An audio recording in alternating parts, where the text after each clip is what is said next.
Thank you very much. I come from Adelaide, South Australia, and as introduced, I belong to a family of dog people.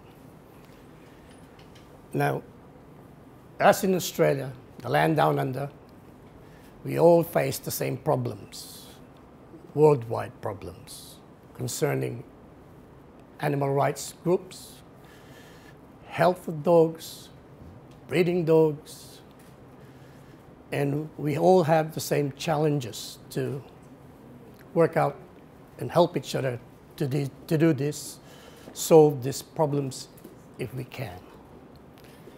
Now, most people here already spoken about health, breeding, and dog-related subjects. I'm here to explain the dog show scene in Australia, which is quite unique and different, and to get you an idea of how things we do, because as you well know, we're down under, and we are a little bit isolated from the rest of you guys. So I'll talk to you about our beginnings, our present, and our future. The dog show scene in Australia is more unique. You know, I hope that it will give you a better idea about our sort of unique, different dog world down under. We've just joined officially the FCI family. So we're new at these FCI shows, and we're starting first with our past. I'm sure that you know the vast size of Australia. First of all, this is an idea of how big we are. And primarily, we only live by the coast. A lot of the middle areas are deserts and barren. Now, I come from Adelaide, and my nearest capital city, the next state is Victoria. It takes us about 750 k's to get there. And if you go to another state, it might take you double or even longer.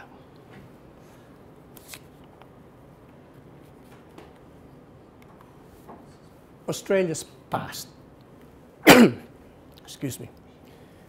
When the British first colonized Australia, they brought their ways of life along with them, and dogs were part of it. As dog shows became popular in England, it also spread to the colonies. Agriculture and poultry societies were set up in each of the colonies, and interest in having dog sections as a part of their shows saw these colonies mainly run the early dog shows in Australia. Dog shows started as a part of these agricultural societies, which primarily showed poultry, horses, cattle, sheep, and later on, the dogs were added. The first dog show in Australia took place in Hobart, Tasmania. That's the little island down below. It's a separate island from the mainland. Now, after the first show in Tasmania, this started the keen interest of showing and breeding purebred dogs. And it started to become popular and have reached the Australian mainland. Victoria's first show, this is the show first held in the mainland.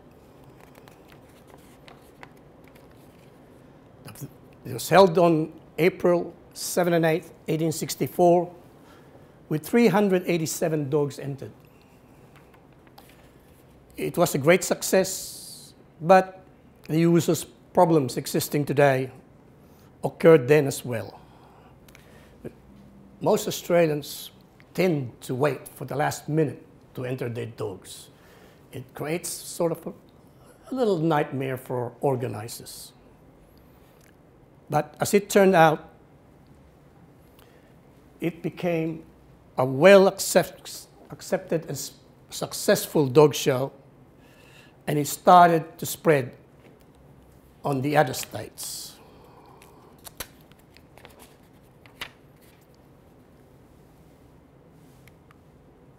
Now, we start off with the ANKC history, the Australian National Kennel Council.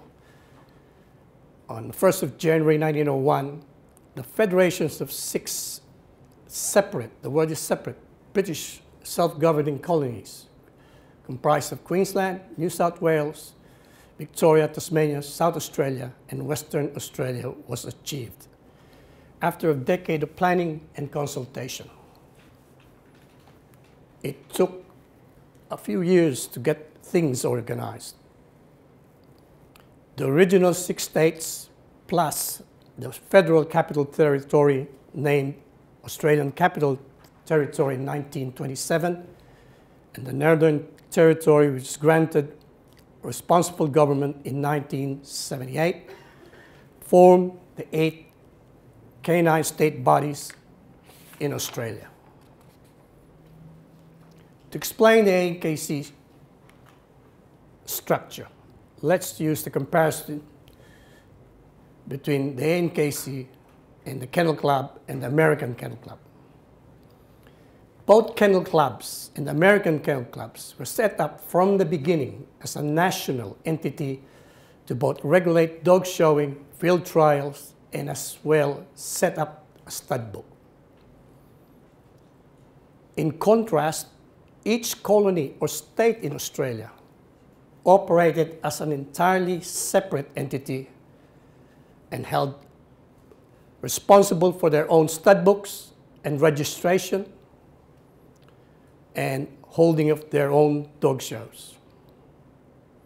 Due mainly to financial reasons, in the first half of the 20th century, we really needed the various support of the Royal Agricultural Societies to provide secretarial services to the relevant state canine body for the registration of dogs and other matters relating to the canine activity. This reliance on the Royal Agricultural Society lasted until the early 1980s. And once the Kennel Club started to have the sufficient funds, they started to take on the position again of responsibility and gain responsibility, independence, with fully elected separate boards and members. Without this valuable assistance from the state Royal Agricultural Societies, the various state kennel controls may not have survived. This is one of the main reasons why Australia's royal shows hold a special place in our canine traditions today. As you can probably know, that we hold a lot of royal shows and we generally well supported.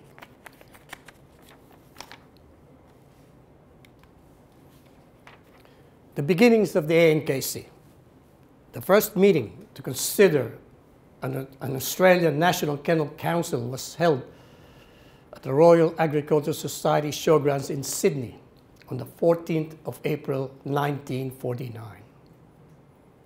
It took a few years to organize a next meeting. It's not until a meeting in Sydney, 7th of April 1958, that the draft constitution was suggested and that of the Australian Kennel Club was put to the delegates from the different states. It was the next meeting on September 25th that the name was changed slightly. It was resolved to be called the Australian National Kennel Council. It was further agreed at this meeting that a national stud book be introduced. Further vital information was added that the National Kennel Council will be constituted so it is empowered to only act as a coordinating and recommending body. By that, it was just a body to recommend rules and just coordinate the different states. A formal constitution was approved, but one of the major difficulties in drawing up the constitution of this nature was to provide a set of rules which would serve the National Kennel Council, but at the same time provide flexibility in recommendatory board as a distinct from overall controlling board. The ANKC, in short, was formed just to recommend, but not an overall controlling state body that regulates.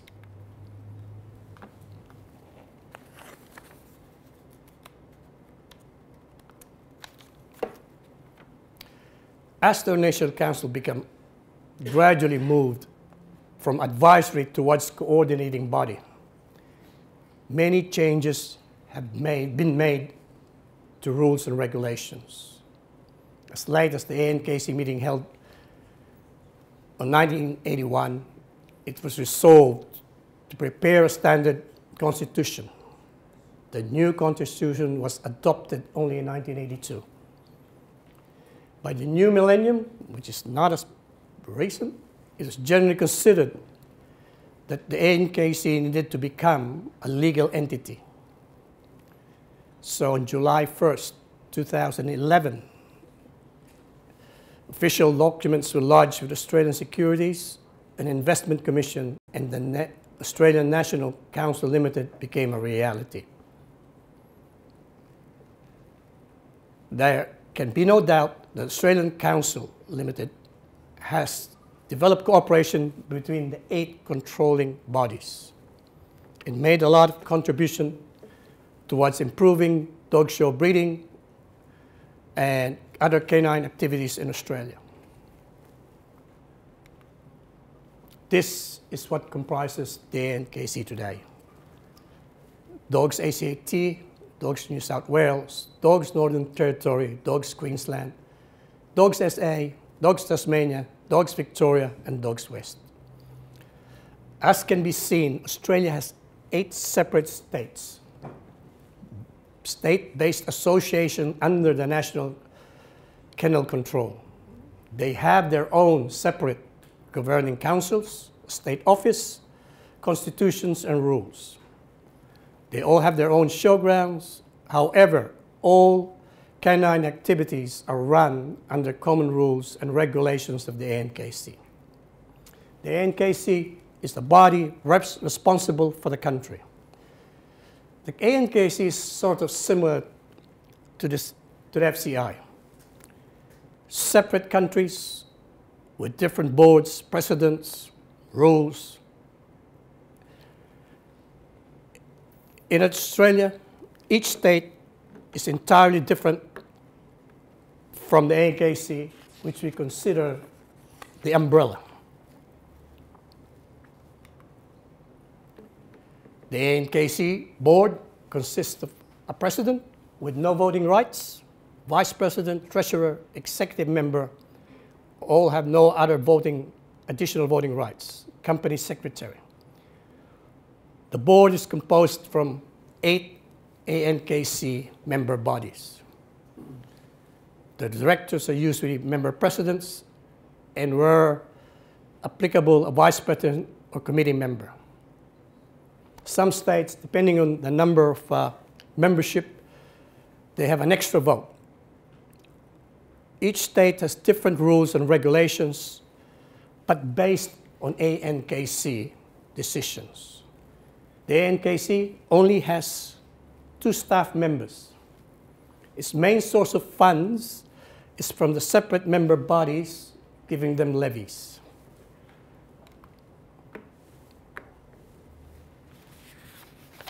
So, in short, 1 country, 8 separate member bodies. We have our registrations below. Dogs ACTs, a small state right in the middle with 451. Dogs West with 2,491. Dogs Queensland with 6,413. And Dogs Northern Territory is 230. Dogs New South Wales is and Victoria probably the biggest, with New South Wales as 9,500, and Victoria at 10,000. The ANKC mission statement is similar to most countries. To promote the excellence in breeding, showing, trialing, obedience, and other canine-related activities. And the ownership of temperamentally, physically sound, purebred dogs by responsible individuals across Australia. To promote responsible dog ownership and encourage state member bodies to run and put to place programs to that effect. To act as a spokesperson to all canine-related activities on a national basis on behalf of the state member bodies, and to provide assistance and support to the state bodies. As in most countries, the Australian National Kennel Council has adopted policies for the health and well-being of all our dogs. And we've provided funds for research to different universities and grants to individuals to improve responsible breeding, health, and caring for our dogs.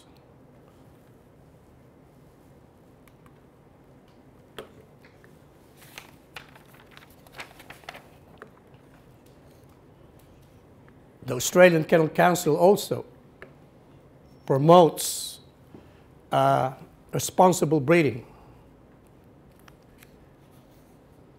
And we're very strictly mandated by like most countries with government legislation. We've had problems like anywhere in the world with animal rights, and which lobby the government against us, including mandatory desexing at a very early age. But the ANKC is against mandatory desexing. We are also under strict legislation on some facets of our dogs. The government has legislated us that we're not allowed to have attack dogs.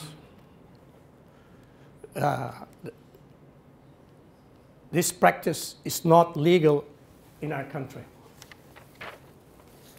We also have prohibited procedures like ear cropping, tail docking, debarking. Debarking is prohibited in different states, but not all states. ANKC is confident that its judges have the training and expertise not to make an award to any dog that is not fit for function, and there's no need for any subsequent health checks prior to confirming the result. The ANKC recognizes, as most countries do, a wide range of canine sports, including conformation, retrieving trials, field trials, endurance, tracking, obedience, rally agility, lure casting, herding, earth dogs, and flyball. The biggest area of participation for us is conformation shows, and most weeks around Australia, there are shows in each state. In more populous eastern states, they have more than one show held at the same time in various parts of the state. The small states, we have a show primarily once every weekend. Now, just to explain how we do our titles the Australian way, I think to gain a champion title in Australia, dog or bitch must be awarded 100 championship points. A maximum of 25 points can be gained at any one show. There's a minimum of 4 challenge certificates must be awarded, and they must be awarded by 4 different judges. Points can be also gained at breed level if numbers are sufficient, and to become a grand champion in Australia, a dog or bitch must be awarded 1,000 championship points. It's quite difficult to achieve 1,000 points, especially in rarer breeds, if you don't win the best in group often. Supreme champion, to gain a supreme champion title in Australia is even harder. A dog must be awarded 1,000 points, plus be awarded 3 best in shows by 3 different judges, or 10 best in group, multi-breed, or breed specialty shows under 10 different judges. It's quite difficult for mediocre specimen to achieve this title. And it also makes it difficult from a strong, popular breed to win.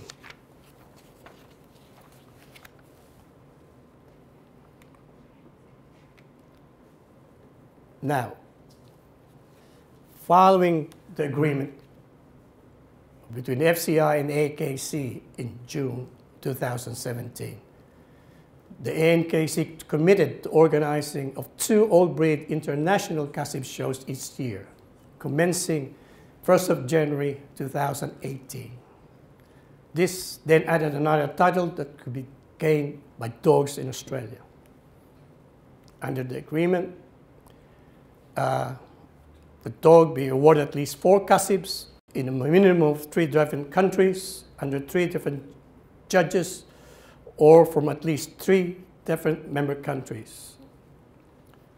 While each state was considered as a country, be awarded at least 4 Kasib in a minimum of 2 states, under a minimum of 3 different judges from at least 3 different member bodies. A Kasib can be granted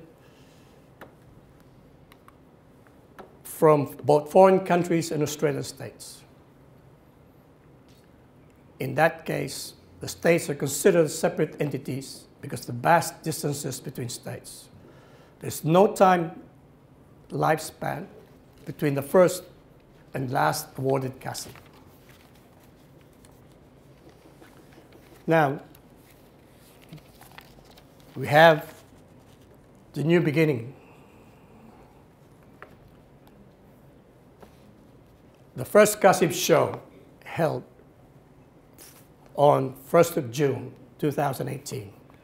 It was a test of acceptance with the dog showing community in Australia. Australia has been used to its old ways for so long that we weren't sure of the acceptance of the new FCI shows. So the first Kasib show was held in Adelaide, South Australia, Friday, 1st of June. It was hosted by the Dogs SA Winter International Show, one of the premier shows in Australia. We also held 2 additional breed club championship shows under the ANKC rules, with 8 breed club shows over Saturday and Sunday. We had the pleasure and the honor to have Ramuna as the first judge for Best in Show for the first FCI event.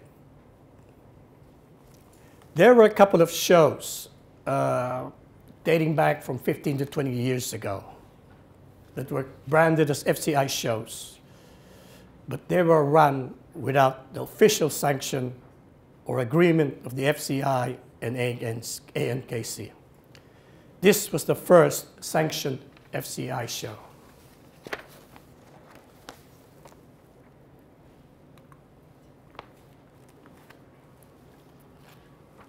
The FCI show a new beginning. Following the highly successful first Kasib show held in Adelaide last year, 3 further Kasib shows were held in 2018, for a total of 4. It has gained popularity in a span of a very short time.